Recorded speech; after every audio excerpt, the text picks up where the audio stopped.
അമേരിക്കയിലെ ടെക്സാസിലെ മിന്നൽ പ്രളയത്തിൽ 24 മരണം, 25 കുട്ടികളെ കാണാതായി. പ്രളയം ഞെട്ടിക്കുന്നതെന്ന് അമേരിക്കൻ പ്രസിഡന്റ് ഡൊണാൾഡ് ട്രംപ് പറഞ്ഞു. മേഖലയിൽ രക്ഷാപ്രവർത്തനം തുടരുന്നു.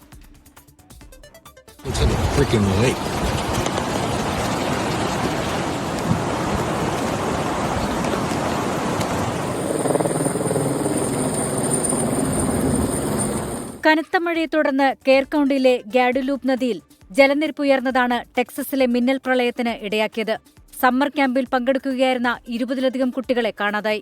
കനത്ത മഴയിൽ 45 മിനിറ്റിനുള്ളിൽ ഗാഡുലൂപ്പ് നദിയിലെ ജലനിരപ്പ് 26 അടിയായി ഉയരുകയായിരുന്നു. മധ്യ ടെക്സസിലെ പല റോഡുകളും ഗതാഗതയോഗ്യമല്ല.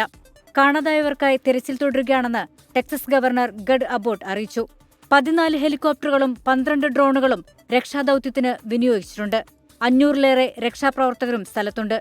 പ്രദേശത്ത് വെള്ളപ്പൊക്ക മുന്നറിയിപ്പ് സംവിധാനം ഉണ്ടായിരുന്നില്ല. വെള്ളപ്പൊക്കത്തെ തുടർന്ന് ടെക്സസിൽ പലയിടങ്ങളിലും സ്വാതന്ത്ര്യദിനാഘോഷ പരിപാടികൾ റദ്ദാക്കി. ടെക്സസിലെ പടിഞ്ഞാറും മധ്യഭാഗത്തും വീണ്ടും പ്രളയമുണ്ടാകാനുള്ള സാധ്യതയുണ്ടെന്ന് കാലാവസ്ഥാ നിരീക്ഷണ കേന്ദ്രം മുന്നറിയിപ്പ് നൽകി. International desk 24.